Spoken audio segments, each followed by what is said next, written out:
আমরা ৭৮টি বছর অতিক্রম করে এলাম।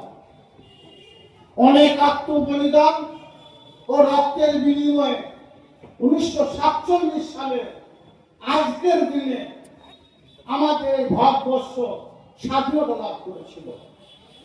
অনেক বিপ্লবী বন্দীর প্রাণের বিনিময়ে সেই রক্ত পিচ্ছিল পথ অতিক্রম করে আমাদের দেশ স্বাধীনতা হয়েছে, স্বাধীনতা পেয়েছে।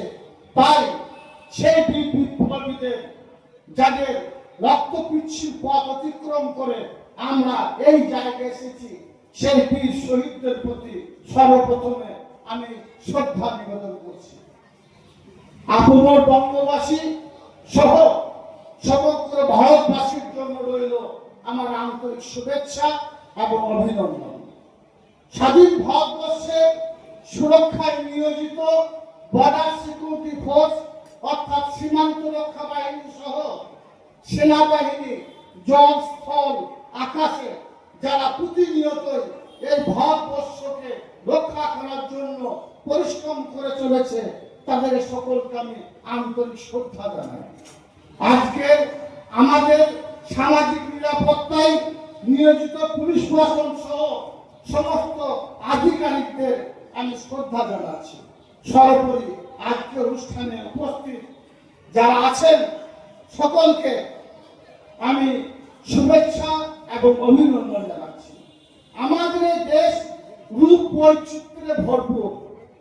পাহাড়, জঙ্গল, সমতল, সাগর সবকিছু আছে আমাদের দেশে।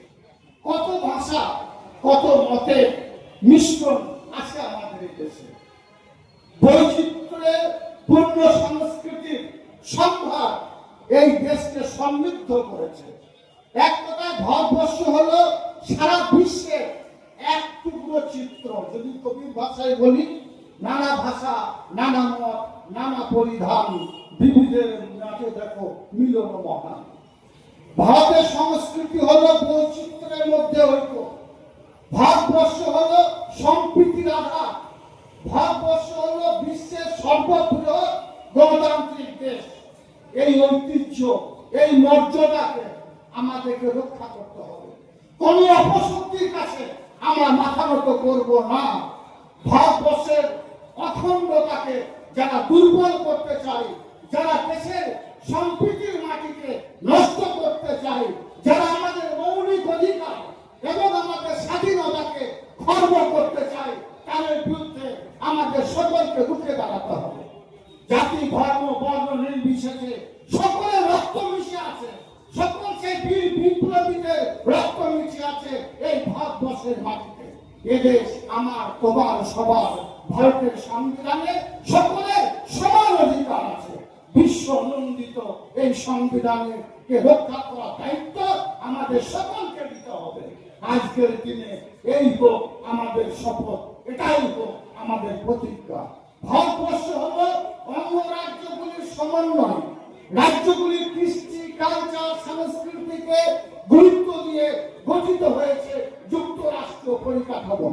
স্বাধীন ভারতবর্ষের মূল লক্ষ্য ছিল দরিদ্র দূরীকরণ, নারী শিক্ষা এবং সমগ্র শিক্ষার প্রসার ঘটানো, অনগ্রসর জাতি এবং উপজাতির সার্বিক মান উন্নয়ন, সুনির্দিষ্ট পরিকল্পনার মাধ্যমে অর্থনৈতিক পরিকাঠামোকে আরো মজবুত করা, আরো দৃঢ় করা, সম্পদের সুষম বন্টনের মাধ্যমে দেশের নাগরিকদের আর্থিক স্বচ্ছন্দকে ফিরিয়ে আনা, জাতিগত বৈষম্য দূর করে সৌভ্রাতৃত্বের বন্ধনকে সুদৃঢ় করা, মজবুত করা, এটাই ছিল লক্ষ্য। কিন্তু একবিংশ শতাব্দীতে এসে আমরা কি দেখতে পাচ্ছি? কেন্দ্রের বৈষম্যমূলক নীতির ফলে আমাদের ভারতের সার্বিক অগ্রগতি থমকে গেছে। ভারতের সম্পদ আগামী আম্বানির মতো মুষ্টিমেয় কিছু জনের হাতে কুক্ষিগত হয়ে গেছে। সাধারণ মানুষ আজ দিশাহারা হয়ে পড়েছে। ভারতের নাগরিকদের একটা বড় অংশ দরিদ্র থেকে দারিদ্র সীমার নিচে চলে যাচ্ছে। কৃষকেরা আত্মহত্যা করতে বাধ্য হচ্ছে। দিনের পর দিন ভারতবর্ষের অর্থনৈতিক পরিকাঠামো দুর্বল জায়গায় চলে যাচ্ছে। দিনের পর দিন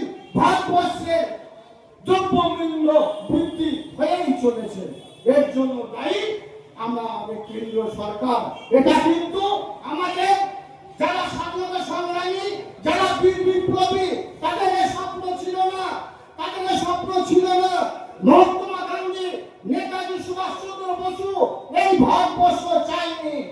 সুতরাং বাংলার অগ্নিকন্যা আমাদের মাননীয় মুখ্যমন্ত্রী মাননীয় মমতা বন্দ্যোপাধ্যায় যখন করতে উঠেছেন, যখন প্রতিবাদ করছেন, আমাদের ভারতবর্ষ বিশ্বের সর্ববৃহৎ গণতান্ত্রিক দেশ, সেই গণতন্ত্র রক্ষা করার লড়াই যখন তিনি করছেন, আমাদের ভারতবর্ষের সংবিধান, সেই সংবিধানকে মানবতার চেষ্টা তিনি যখন করছেন, তখন আমরা কি দেখতে পাচ্ছি? আমার এই বাংলাকে বঞ্চনা করা হচ্ছে, আমার বাংলার মানুষের এবং বাংলা সংস্কৃতি এবং বাংলার ভাষাকে নানাভাবে অবমাননা করা হচ্ছে। এটা মনে রাখতে হবে। এটা বিনয় বাদল দীনেশের রক্ত ঝরানো মাটি, মাতঙ্গিনী হাজরা, কল্পনা দত্ত, মনোরমা বসুর মতো বীরঙ্গনা নারীদের মাটি, বিশ্বকবি রবীন্দ্রনাথ ঠাকুর, বিদ্রোহী কবি কাজী নজরুল ইসলামের সম্প্রীতির মাটি, ত্রিবর্ণ রচিত পতাকায় অনেক বাঙালি বিপ্লবীদের রক্তের দাগ লেগে আছে। তাদের নিঃস্বার্থ আত্মবলিদান, তাদের নিঃস্বার্থ ত্যাগের জন্য আমরা আজকে এই স্বাধীন ভারতবর্ষ পেয়েছি। তা আমাদের গর্ব, সেটা আমাদের অহংকার। রক্ত রাঙানো জাতীয় পতাকা আমাদের পবিত্র ভূষণ।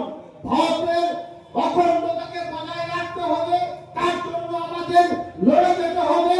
সম্পত্তির বান্ধনে আবদ্ধ থেকে যে অপশক্তি কাজ করছে, তার বিরুদ্ধে আমরা সকলে রুখে দাঁড়াবো। এই প্রতিজ্ঞা, এই শপথ আজকের মঞ্চ থেকে নিতে হবে।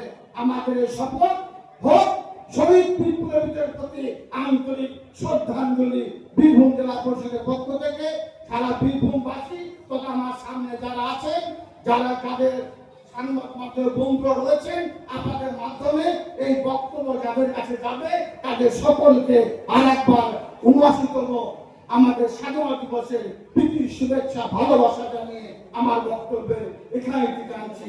সবাই ভালো থাকবেন, সাবধানে থাকবেন। ধন্যবাদ।